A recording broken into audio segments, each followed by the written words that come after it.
all bosses here. You saw like a steep incline on quality as soon as I stopped trying to make stuff. Welcome, welcome.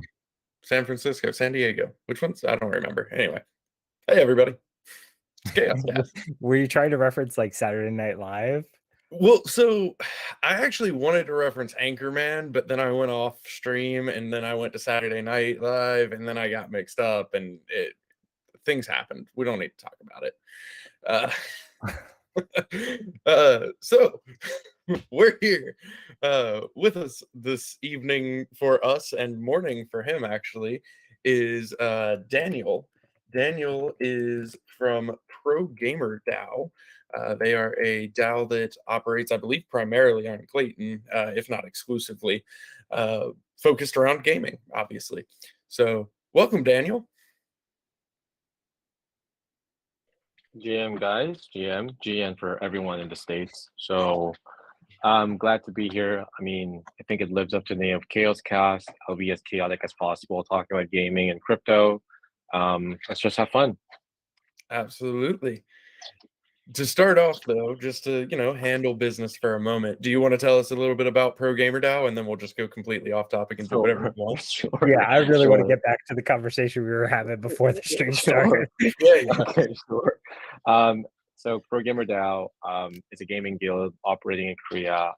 We mostly connect Web3 games to Web2 studios as well. We're a community focused on finding really good games, not just like AAA games, but games that are very traditional that we experienced before. We focus on games that focus really on winning. So like one of our milestones is I think our community spent about 500K just on one game. So that's how passionate we are in gaming, and we really want to, as like the name, says, pro gamers, like we want to be like the center of Web3 gaming in the sense of what we're seeing in Web2 right now. Like our vision is like we're going to see pro gamers in Web3, and there's going to be a new industry based on that. And, we're going to see some games that are going to host esports. So we want to be the pioneer on that, and we want to just like dominate the market in that kind of sense. And that's our I think a short summary of what we're trying to achieve. Yeah, we're close. Yeah. I'm trying to be ahead of the curve. Esports is definitely going to be largely in our focus soon. Well, kind of already is, but even more so soon. There's a lot of things happening in the background. A lot of the support besides even the game. Like I literally had a conversation with the guys from TwitchCon today. Mm-hmm. Oh, shit. For you and I, Risen, like there's no hope of being pros, so we have to become personalities. It's really hard. Friends with the people that have background control. So maybe we can like just make our stuff hit a little bit harder. We won't win any prizes. Like we'll take ourselves out of any like prize pool, but I definitely need to like put my finger on the scale a little bit and just.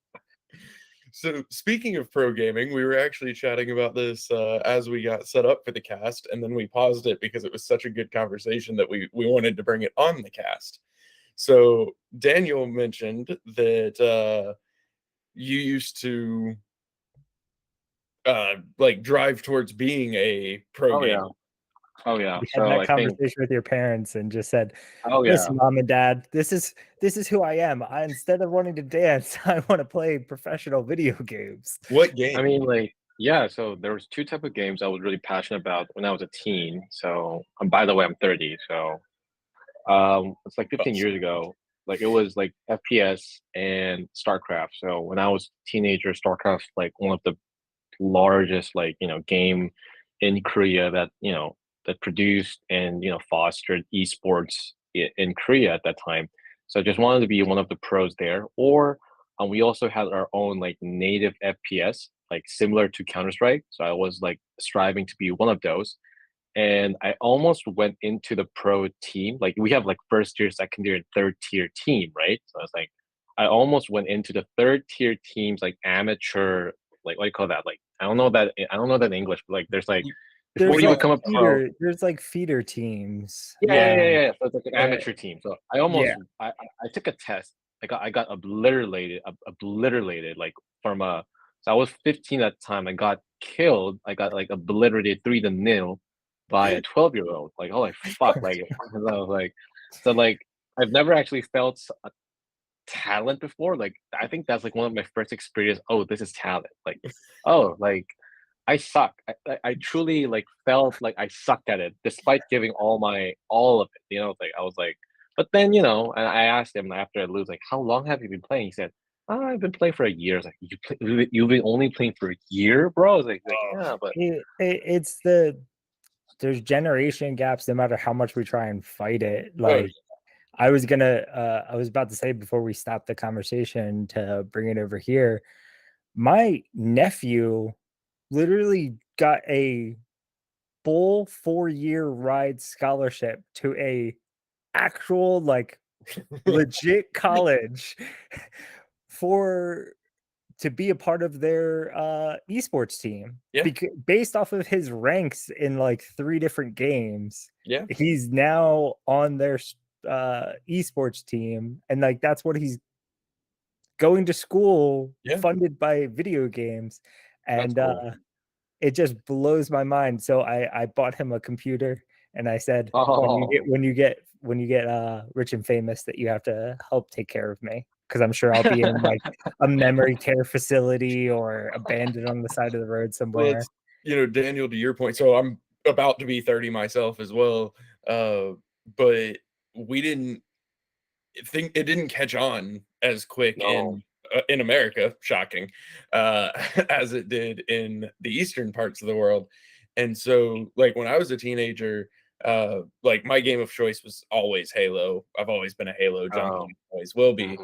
But a buddy of mine and myself, we were genuinely very good in the SWAT game mode where you have no shield. It's single headshot kills, and we would do tournaments and that kind of thing, and we would do very well, but there was just nowhere to go with it because it just hadn't come to this side of the world. Now I look at it and I'm like, man, if I was a teenager right now, I think I could pull it off. I mean, can we really complain that much? We literally work for a video game. Right, but now I'm old and bad. Like my reactions are low. Like now I suck.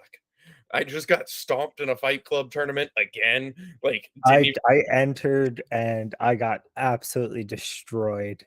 And just for a little background real quick, there's a group from our community actually built a game that's a Discord based game that uses our hero NFTs from DeFi Kingdoms, and it's a Discord turn-based combat mechanics. It's turn-based combat. It's a lot of fun. Cool. And so they host tournaments and all that. And yeah, I got eliminated round 1, went into the losers bracket, and got eliminated round 1 in the losers bracket.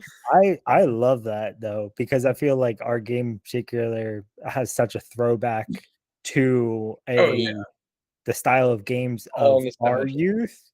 And then even the offshoot games that our community has put together or anything related to it just all gives me different nostalgia. Like they're working on a dungeon crawl, like text scroller. I'm just so excited for it.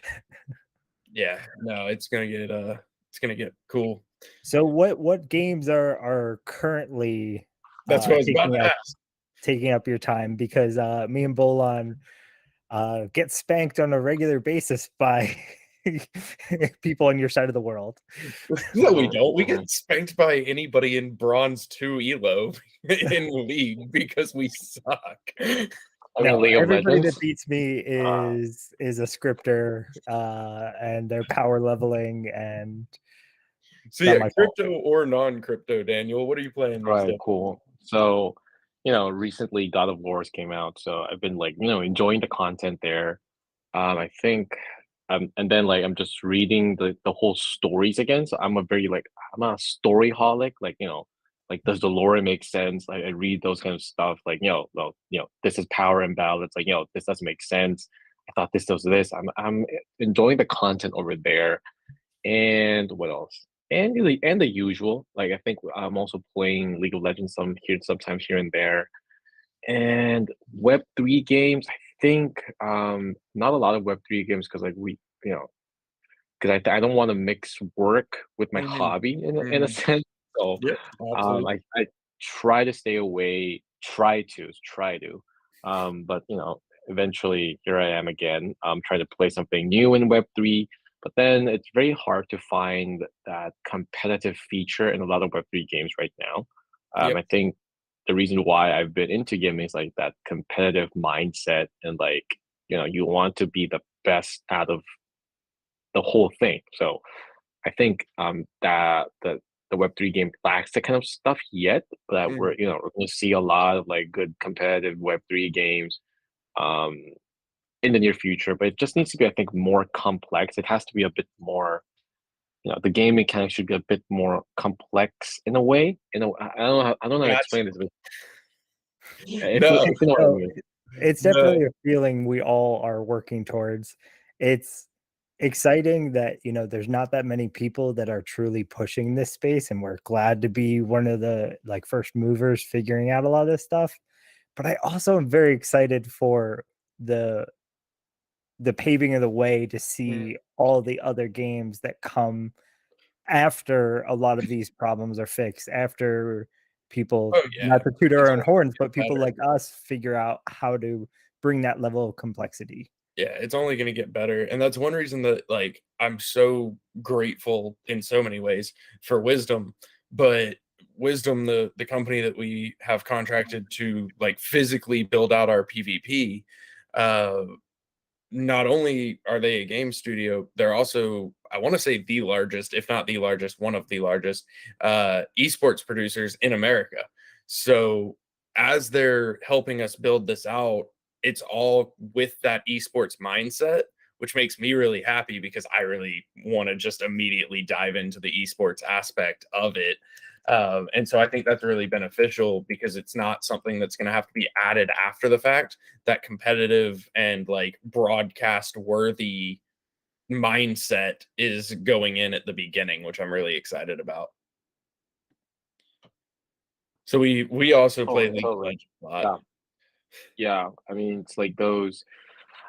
I don't know. It's like, if there's a major reason why Web3 took off, no, games really took off is you have good players and, that's been broadcasted or even like video recorded by someone and you want to copy their moves.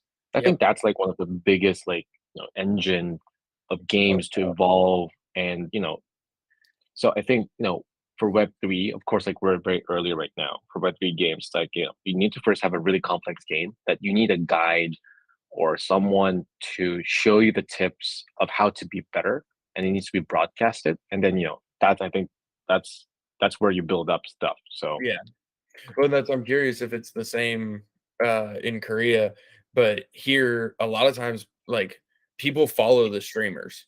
If Mhm, streamers start playing a new game, so does everyone else. Like that's where they're mhm, getting their, not only like the information on how to play the game and be better, but even just the recommendations for what games are worth playing are mhm, primarily coming from streamers. There was a streamer mhm, that I just saw one of their videos, where they were talking about, hey, let's try this experiment, and he went and found a game on Steam that was really low popularity, and it was actually like first person shooter chess, and mhm, I he play it. streamed it, and then he just like compared the previous, user rate versus the, after the stream was done, and they went up like Oh 600% yeah. Well, and so just much from of oh, that. it's just getting in front of people. You know, if you don't have a Halo budget, like people have to learn that your game is there. And I think that's always one of the biggest struggles, especially when you already, now you factor in Web3 into that. So now, now mhm. they have to know what Web3 is, how to get into Web3, and that your game is there. That's true. That's true. I mean, man, this Web3 game is so tricky sometimes. It's like you have to combine tokens. You also have Mhm. to combine the games, and then you also have to combine fan, like fan management, like the whole fan engagement part. So the the, those three are like very vibrant factors that it's very hard. You cannot predict it. You cannot like control it. You have to always adapt to it. So imagine like, if you're a surfer, you surf the first wave, but then holy shit, there's like the second wave and third wave coming right through in different angles with different heights, and my surfboard keeps changing. Like that's the feeling I get sometimes. Like we definitely have felt that. That might be the best analogy I've ever heard. that was spot on. It's like, different waves, and then like I can't even keep my surfboard. I have to keep changing it. Most and definitely. like and like FPA kind of shit, like sharks come up and they hit my board. it's like those, I would say. Yeah, there's definitely fire. Like people talk all the time when it comes to like the Web3 games about exposure and getting it out to the broader community, and the amount of people that are in crypto, but then not all of those people play blockchain games kind of idea. And I think people forget to think about the fact that this really is just a bunch of like indie studios that are putting this stuff together. Like there's been, and it's a double-edged sword because they're giving us a lot of breathing room to to be able to get way ahead of them. And we know that there's a lot of stuff happening in the background, but the bigger gaming studios and even like the conventions and things like that have mixed feelings. They don't want to associate in certain ways, but then they don't want to be left behind technology wise, so they're still doing the work in the background. But so gamers I'm won't curious play to see about blockchain that. games until there are blockchain games, and large studios won't make blockchain games until people are playing blockchain games. So like at some point somebody has to come in, and it's always the indie studio, right? Like even outside of gaming, most things are because somebody went, I'm gonna make this work, and then now everybody else started doing it also. I guarantee, and I'm not saying that we would even consider this, but I guarantee at some point in the expansion of Web3 gaming into the corporate world that they're just going to come and start throwing money at things and try to just buy up existing content every time.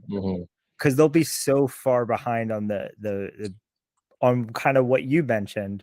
That's not something that the traditional studios have really had to do, is start from the ground up with a community, maintain to the level of detail that we have daily communications with a lot of our community members. Yeah, I think that's tough. I think it's like they love you so much. It's like you have a lot. It's like a girlfriend that loves you so much that gives you a lot of feedback.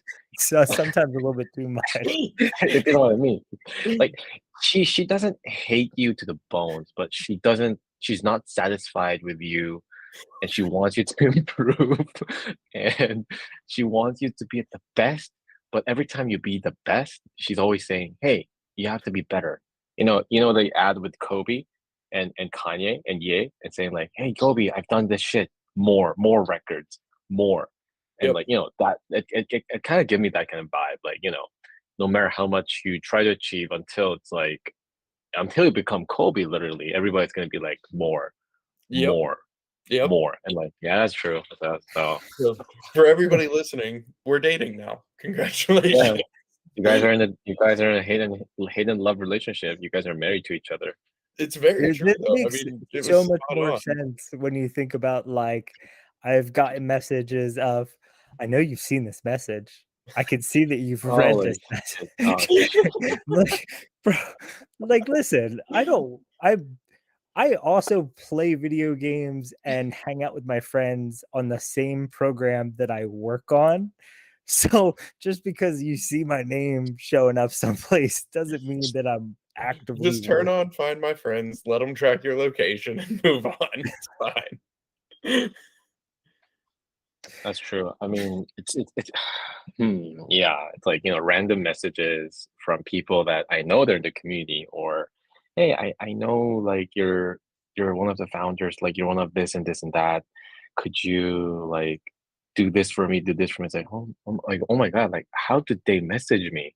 Like I know I blocked them. I know like I told them that I don't see DMs because like you might get scammed, and if my accounts get scammed or compromised, then it affects the whole thing. So I made it that super clear with everyone else, but like they still want to interact with me, not interact, but like most like demanding some stuff. So yeah, I think that's one of the most one of the most exhausting, but also yeah, that I know I have no more adjective to say. I think one of the most exhausting features in Web3, it's like you have to manage the community. Like it's very, very, very. It has a lot of responsibility. It has it just entails so much responsibility. Listen, and I feel like maybe we're kind of leading it down towards a negative connotation. There's nothing that me and Bolon would want to do on this planet more than what we're doing right now. Yeah, no, it's not negative. No. Like we would be It's not negative without our community, but also sometimes you have needy people in your community. It's like fans. It's like fans. Like I said, it's like fan engagement. That's why like you can't just enjoy it. Literally, you can't just like be yourself. It has a lot of responsibility because you're also representing some entity that they want to see at your best. So that's why I meant by lots of responsibility. Sometimes you have to suck it up. Sometimes you have to do it despite even though you're in a bad mood. It doesn't matter. Like you have to be responsible, and I think that's like a much better word for just like managing the community. It's like you have to be responsible to them. It's not about your mood. It's not about how you feel. It's not about how the market is. It's about your commitment to them. So that's what I meant by like responsibility in some sense. No, you have to be disciplined. No, I mean you're spot on. Like there's been times where I got off a phone call that had nothing to do with the FK. It was a personal call, and the last thing I wanted to do was hop in Discord because I was pissed, and didn't. But it doesn't matter. Like if somebody pings me and asks a question, I'm gonna go answer their question. And so it takes a lot of separating emotions. And being able to, and that's where like both Risen and I both come from a lot of sales and customer service background. So that was useful. but yeah. That's true. No, I could relate to that. And that's ultimately like if I'm in Discord, I am representing DeFi Kingdoms to our community. Like if I say something stupid, like that's I am the project in that moment, and that matters. Like that's important. Yeah, and I have only been talked to twice in my entire time here. I've only been pulled aside twice for something I've said, which is a lot less than you would think. It is. Yeah, no, clearly. I did want to circle back for a moment, completely off topic, but I don't feel like we talked about League of Legends enough, and it makes me sad. So I want to go back to League of Legends for a minute. So why do you hate yourself? Because we understand why we do.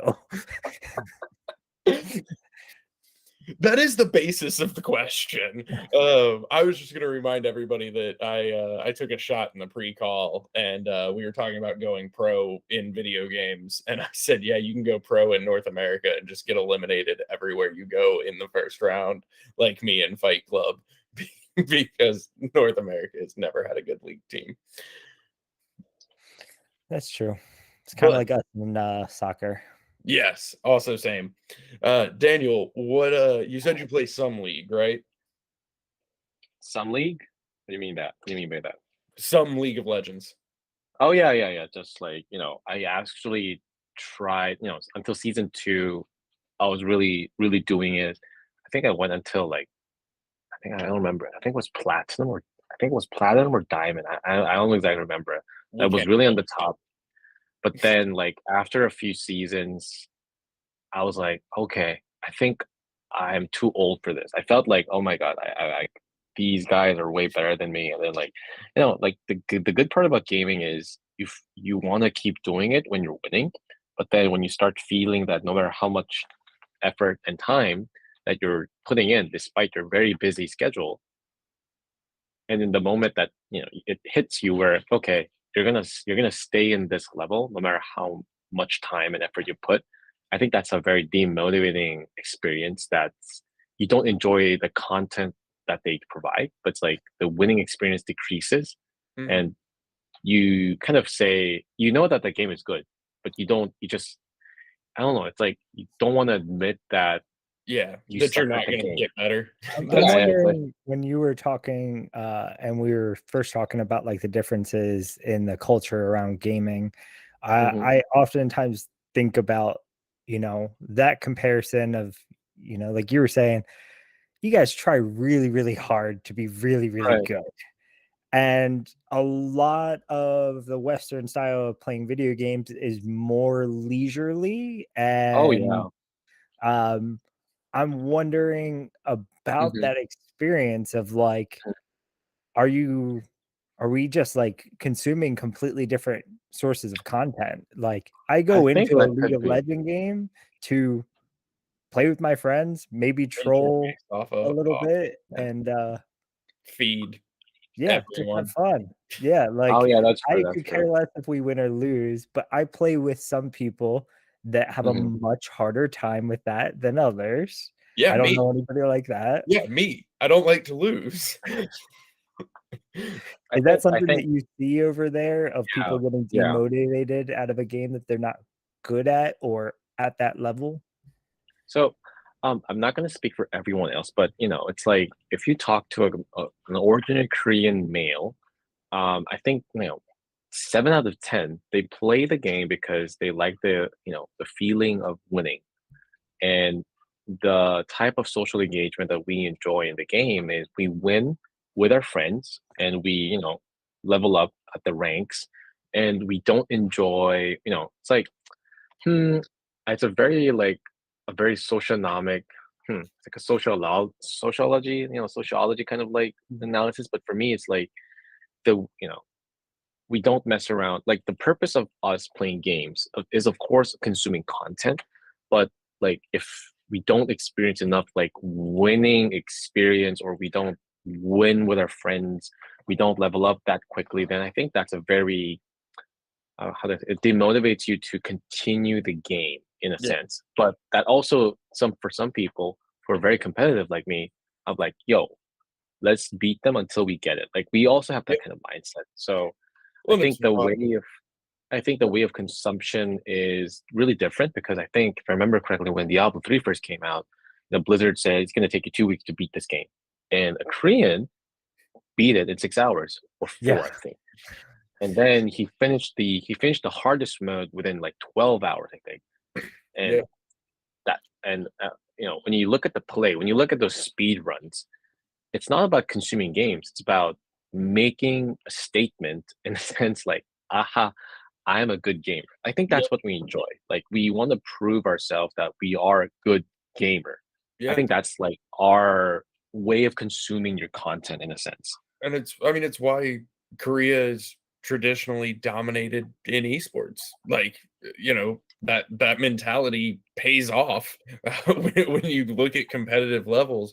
And I mean, you can watch streamers American streamers that aren't pros, but they're, close to that level.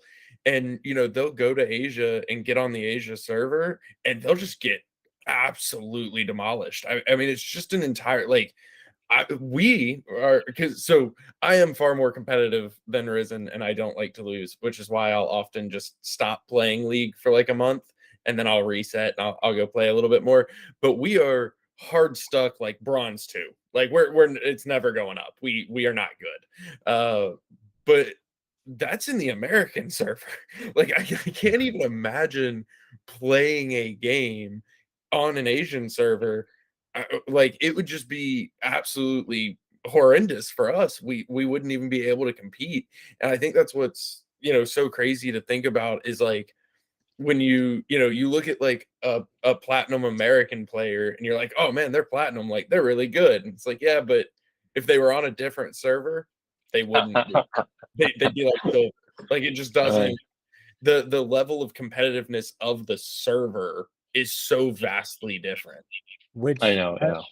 I'm curious too, like thinking about it, I feel like that's one of the advantages that we have, and we've talked about this before. Outside, like there's so many different ways to play our game in particular, or any MMO. You can't really like beat in an MMO. Like it's just, you can have completely different goals. Like there's people that have chase to have every achievement possible or max out a character on every level. But then when you start getting into mixed probability and you get into just the amount of different variations that you can have, it becomes theoretically impossible to complete something like that.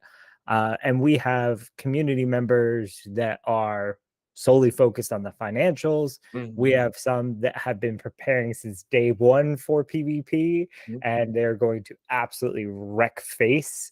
But then we have people that have spent countless hours and days and nights trying to get very specific hairstyles, the cosmetics, the you know, the premier genetics of a hero, or the top stat line for a certain profession, and you mix in pets and all these things, and we're not even to the point of adding things like, you know, equipment, or there's going to be a lot of variables. There's going to be a lot. So I find that those kind of games almost give you a relief from that pressure of, I'm particularly bad or good at this game. You know, you can get a little bit more of an enjoyment based off of your own set of criteria of how you want to consume the content. Yeah, well, that's, you know, if you look at something like we've started putting out the skill trees for our combat, there's every class has 31 skills. Yeah, 31 like available. And it's essentially, it's not all mix and match, but like you don't have to follow a specific tree. So there is a decent amount of mix and match that you can do. So they have 31 available, and somebody in chat's going to slam me for my math here and tell me that I'm wrong, and that's fine. But I want to say you can only get probably 10. No, sorry, I did that math wrong. 14. I think you can get 14 at most. So, you know, even within that, like every hero class has 31 possible skills. You can only get 14. And then you mix in the subclasses as well, which unlock a new skill tree. Like there's so many options there. So that's what I'm waiting for, is I'm waiting for the person who sets out to have a hero with every single combination of skills, because they're going to have a lot. I mean, like when you talk about those kind of games, like a typical Korean would try to make the best skill combo. They would have a guide, an illustration, and that's where like they show you how you beat the game, or you be the best. And you know, once like if the game developer, or let's say the studio, changes the meta, then we adapt to it. So that's I mean, that's what drives the economy. That's like, it's so like sometimes it creeps me out. Sometimes, you know, I let's say like this game recently did an update 12 hours ago.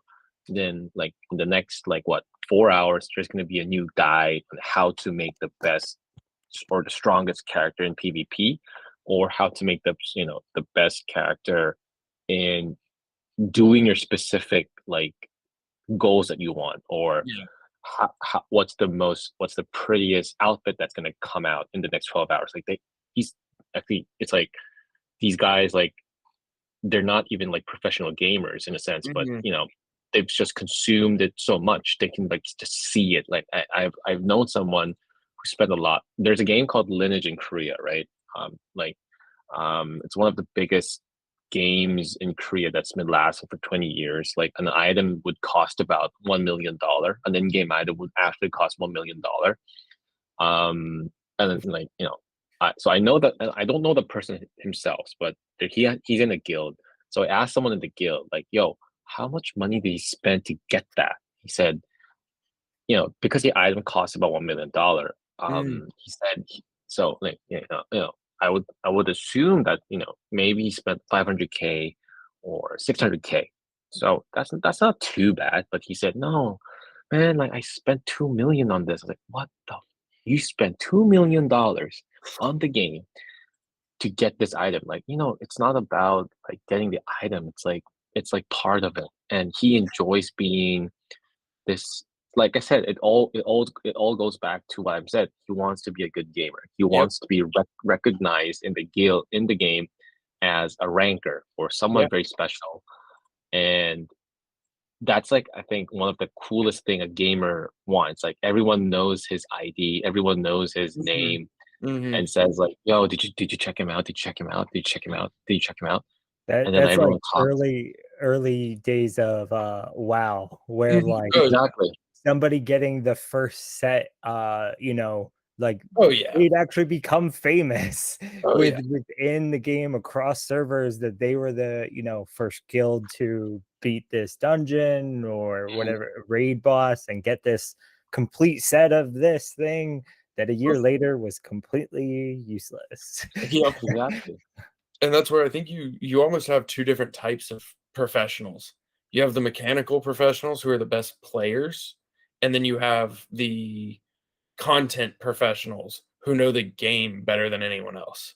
And they probably know the game better than the mechanical professionals. They just aren't as good at the mechanics. That's true. I mean, it's like, that's why I said I'm into the lore kind of thing. Because sometimes like the studio mixes like the origin story, and like you tell them like in their official like community channel, like, hey, this guy was born here. How come he has this skin color? Doesn't make sense. Like, those kind of like weirdos. I am those kind of weirdos. Like, yo, this doesn't make sense, man. Like, this power imbalance doesn't make sense. Yeah. I think I'm that kind of guy. I think one of my friends is like those kind of guys who are mechanics in playing the game really well. We don't actually meet eye to eye, because I'm more of like consuming the content and like, okay, this I like the story and everything else, because I changed. But this guy is like, yo, like I don't care about that. Where do we find the best dungeon? He's How do we skipping make money? scenes. Yeah, he just skips the whole story, the whole conversation. I don't know anybody that does that. Yeah, you. But that reminds me of like, there's that feeling of like you're looking at this character, it looks like it should fly, so it bothers you that it can't fly. Like that was a common thing with like Magic, of like, it's a bird. What do you mean it doesn't have flying? That's like true, that will get under a community skin for the long haul. They just won't give it up, and that's where thankfully we have very that's nerdy people that are obsessive to make sure that those kind of things don't happen. It annoys me that Atali doesn't fly. Atali should fly. But anyway, but yeah, no, very much so. And that's like one of the things that I'm really excited about, especially just because obviously, I'm way more involved in a video game than I've ever been in my life. Well, not from a playing standpoint, but from like I not just taking my money standpoint, is to watch these metas emerge. Like as combat comes out, watching a meta form, watching it shift. Obviously there'll be a never-ending series of balances. So each time a balance comes out, watching the new meta form, like I'm really genuinely excited to watch all of that happen in real time. Of like, oh yeah, like this is the meta now. We never saw that coming. Those are, that's a combination that we never even imagined. Okay, and I'm really, really looking forward to that. I think it's going to be a lot of fun. That's true. Like, people come up with these weird combos of something that we've never imagined, and it works in the game. And we also have to adapt to it. I think that's what we're doing in Pro Gamer DAO. It's like we play the game a lot, like a lot than any other DAOs. And then we actually give feedback to game developers like, yo, if you maintain this character, this will happen. Your game will be fucked. Yep. Your game will your game is gonna be fucked. Nobody's gonna play, and you're gonna die. So I think we're that kind of games, and we actually find bugs. Like, okay, if you move this character this way, this way, this way, and you jump, there's gonna be a glitch, and then the power increases like tenfold. Like, we actually find these little bugs, right? And then we tell them like, okay, here's the bug, and then that's how we kind of interact with game studios in Korea, like the big game studios here as well. Yeah. That's why they kind of value our feedback well, because they know that we've been playing this for hours even before giving a feedback. Yep. So I think it's not a one-off. It was you looked into it, tested it, it's happening. Yeah, it's happening, and we actually give them like a recorded version of the bug, and they're like, oh, we didn't know that, and they're like, yeah, that's why we're gamers. Right, because we'll find out how to break it. And that's one thing too, that, you know, as our combat starts coming out, like that feedback is crucial, you know, from everybody. Like, people are going to do things that we never imagined doing. People are going to try things that we never imagined would be tried. And that feedback is just so crucial, because it can't be replicated any other way. You know, you can automate tests to do some stuff, and you can run them for as long as you want, as many of them as you want. It's never going to be the same as a gamer going in and going, what I can break, and just playing with it and messing with it and trying different stuff. And that feedback loop is make or break, really, because if it doesn't get pointed out, it doesn't get fixed. That's true. I mean, that's why, like, you know, that's why, you know, it's not just about like testing it with gamers, but it's also like having a mindset. Like, you know, if you're in the studio, you just want the game to be functional, right? You just pray for it to be functional. Please no work. major glitches, please work. But and then you just, you know, kind of like check all the things that works first. And it's very hard to find, you know, because the mindset is like, please work. But in our sense, like, okay, how can I break this so I can make money, or how can I break this to be the top? So I think that's like the major difference that we're seeing sometimes. And yeah, I mean, that's why, like, yeah, I think that's why we're closely working with them. We'd love to try out new games. If it's not too competitive, then we kind of lose interest into it. Because there's already, let's just be honest, like, there's a lot of games that are not, not just in Web3, but also in normal games. Like, if you don't have like that unique like color, or at least that unique character, you're not gonna play it. I think that's like one of the. So I'm not gonna diss anyone. This is not meant to diss any specific games. Like, if you don't have like a central character You can name that you drop. can remember. No, I'm not gonna do that. Like, if your game does not have a central character that you cannot remember, then I think that's not gonna be a successful game. Like, let's just think about it. Like, StarCraft, you immediately think when you talk about StarCraft, you immediately think of a character that you know. Strong IP. Let's say Kerrigan. And if you talk about, you know, World of Warcraft, then like 5 out of 10 would say Lich King, or like Arthur, or Sylvanas, whatever. There's like a central, like, very strong IP character there. But other like Web3 characters, like, I don't remember their names, or I don't recall their images. I think that's very important for me. Like, you need to have like a central figure that you want to meme about, talk about, want to know its origin story. I think for me that's very important as a game. For me, but I don't know about others. There's as much as I love skipping lore in cut scenes, if it's not there, it feels very one-dimensional. Oh yeah. You need to have the tie-in, the buy-in to understand, like, all right, why is this zombie trying to murder this ninja? Like, I need to know. We could always, unless you go completely anti-lore and just say, you know what, it's Mortal Kombat. It's just, you know, these people are just, they're in there to fight each other. Yep. Interdimensionally, they're just put random together and smack. Yeah. And that's where, to your point about the competitiveness, Daniel, I'm really excited to continue introducing Pro Gamer DAO to DFK, but more so ramping up when we have that competitiveness. You know, as combat comes out and there is that competitive aspect, because right now there's not. You know, you can play. We have a mini game called Duel. That's kind of like a TCG style game, and you rank up, and like there is competition there, but it's not the competitiveness that you and I are thinking of. That will come with combat, and that's where I'm really excited to be able to you know, introduce that to Pro Gamer DAO once it's there, rather than now, because I agree. And you guys can just be much better at it than us. I mean, like, if it's, I we, mean, like, not we a all lot know, of Daniel, you are going to personally beat us over the head with our own game.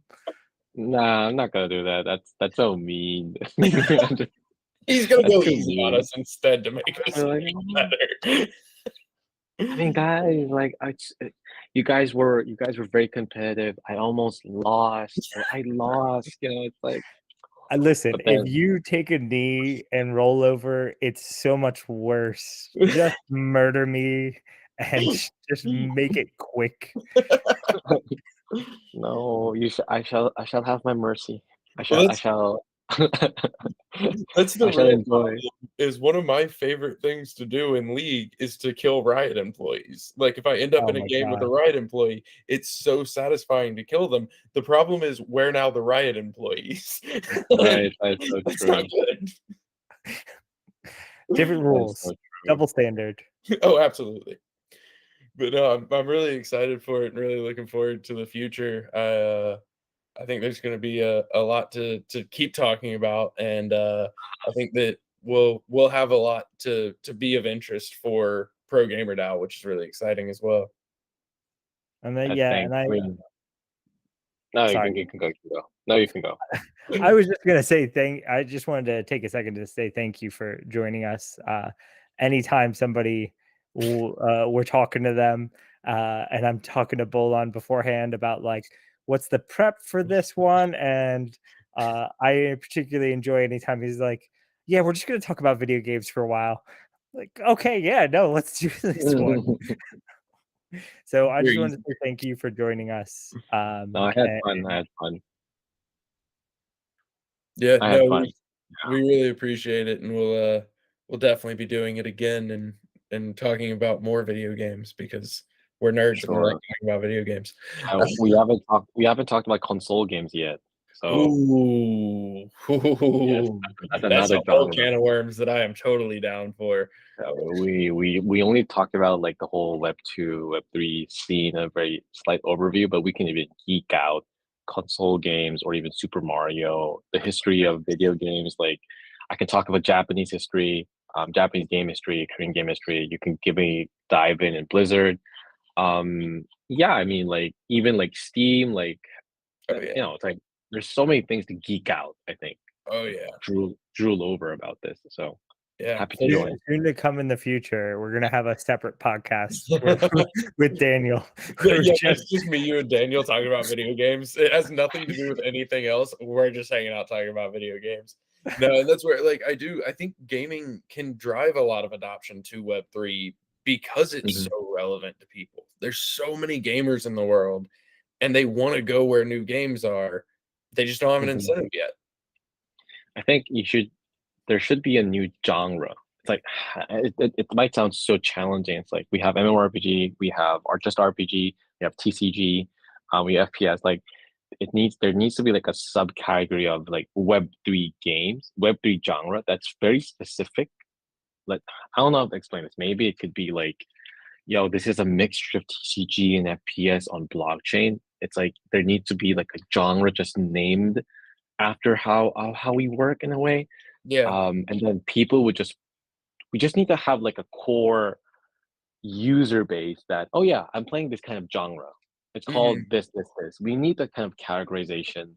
And I think that could be a start. Like I said, and why people play games, like you have to be good. And I think I said in the early beginning of the video, it's like on the beginning of the podcast, it says you want to mimic someone, and then I think that's like a drive. That's gonna be a drive. I think if you build something like a game that you mimic a person's strategy, I think that's the beginning of like the fan engagement, and then that's the start of esports in a way and fandom. So 2023 is going to be our year, and 2024 is going to be the year where everyone tries to copy it. Oh, that's a very bold statement. So I'll look forward to it. Daniel, you already have a challenger in our chat for PvP when it comes out. Somebody already wants to fight you. So, oh man, I might suck. I'm rusty now. I might lose my touch. I might have lost my touch. Nah. I feel like he's just setting us up to. Yeah, he's hustling us. He's gonna want to put money on it too. By the way, guys, are you up for $100 bet? I've never done this in my life. What is this? What is this PvP TCG? What does Meanwhile, he breaks out the wrist guards. I he mean, has a like, controller for his PC. I mean, do you guys want me to play with both hands or just one hand? Oh man, just no, joking. we're definitely gonna have you back for sure, because there's so much more that we could go down. But yeah, like we said, we really appreciate you joining us, and we will definitely have you back on. To everybody watching, thanks for watching and giving us an hour of your time. As always, we appreciate it, and we'll be back at some point with someone. We don't really know yet. Daniel, was there anything you wanted to throw out there before we sign off? No, I'm cool, man. It's like just hope we could talk about more about games in the current state, and hopefully we can drop some names of what games we're personally, aside what we're building, like excited for. And I'd like to hear what people think about the games that I think are looking interesting, and we might share different opinions, or we might be excited for some other points. I'm excited to hear about those views right now. That just sounds like that you are opening it up to our community to get in your DMs and have long discussions with you about their opinions. Wow. Are you ready for that? Because that's how I heard it. Okay, that sounds like creepy. That sounds like very creepy already. It's like, hey man, there's a girl I know that's interested in you. Like, oh my god, no. Oh my god, no, man. No, she's all yours. You'll have to jump in our Discord and just flex on everybody. That sounds so. It sounds so like.